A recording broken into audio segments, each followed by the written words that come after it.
बंधुगण, एक बार क्या हुआ तो एक भिखारी ने किसी दरवाजे पर जाकर के बोला कि माता जी हमको भिक्षा दो, तुम्हारा कल्याण होगा, लक्ष्मी आएगी, समृद्धि आएगी, सुख शांति मिलेगा।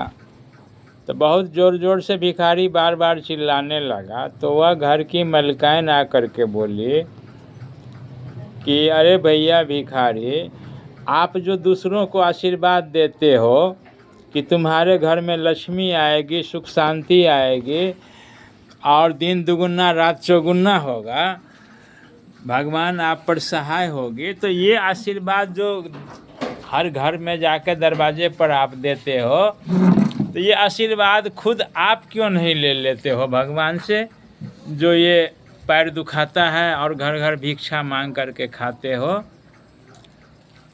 तो भिखारी वहाँ से चला गया और रास्ते में जाने के बाद बहुत गंभीरता से इस विषय पर सोचा कि वास्तव में यह भीख तो नहीं दी, लेकिन बात बहुत अच्छी कही।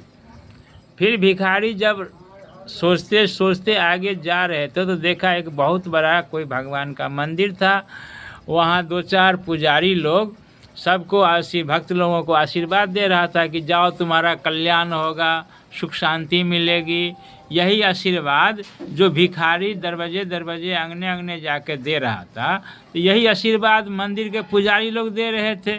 सब लोग कतारबद्ध पंक्तिबद्ध आशीर्वादी ले रहे थे। तो जब भक्तों की कतार ख़त्म हो गई तो उन पुजारियों से ये भिखारी ने पूछा कि पुजारी भाई, अरे हमको ऐसे से बात बोला है, तो तुम लोग जिस भगवान के नाम पर आशीर्वाद देते हो भक्तगण को, तो ये भगवान से जिनका पूजा करते हो, तो ये आशीर्वाद खुद काहे नहीं ले लेते हो, तो तुम खुद अमीर बन जाओगे, सुखी संपन्न बन जाओगे। तो बोला अरे ये बात तो हमारे दिमाग में आज तक कोई नहीं दिया था, चलो आगे किसी और से पूछते हैं। तो ये भिखारी और मंदिर के तीनों पुजारी चारों मिलकर के आगे गया। तो बहुत दूर जाने के बाद में एक महात्मा का आश्रम मिला, कुटी मिला। फिर महात्मा से ये सवाल किया कि महात्मा जी, आप दिन भर हजारों आदमी को, राहगीरों को आशीर्वाद देते हैं और आपको प्रणाम करके लोग आशीर्वाद लेके जाते हैं, तो ये आशीर्वाद आप खुद काहे नहीं ले लेते हैं, जो आप भी मांग चांग करके या दी हुई दान की वस्तु का भोजन करते हैं, अपना गुजर करते हैं। तो बोला कि ये बात तो हमारे समझ से बाहर की बात है, चलो किसी अच्छे आदमी से पूछा जाए।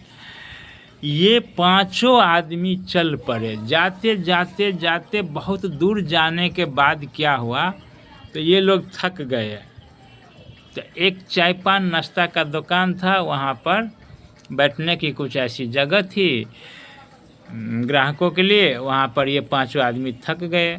तो दुकानदार ने पूछा कि ये महात्मा जी, पुजारी जी और भिखारी जी, आप लोग कहाँ चल दिए हैं जो इतने थके सा महसूस हो रहा है। तो ये लोग अपनी मन की बात शेयर किए, बताए दुकानदार को। तो दुकानदार ने बोला कि आप लोग जिस भ्रम में है ना, उसे मैं विजन क्लियर कर देता हूँ।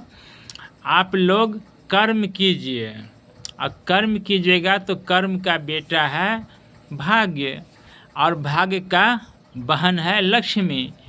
तो ये भाग्य लक्ष्मी स्वतः आएगी आपके साथ, आपके परिवार में, आपके जीवन में।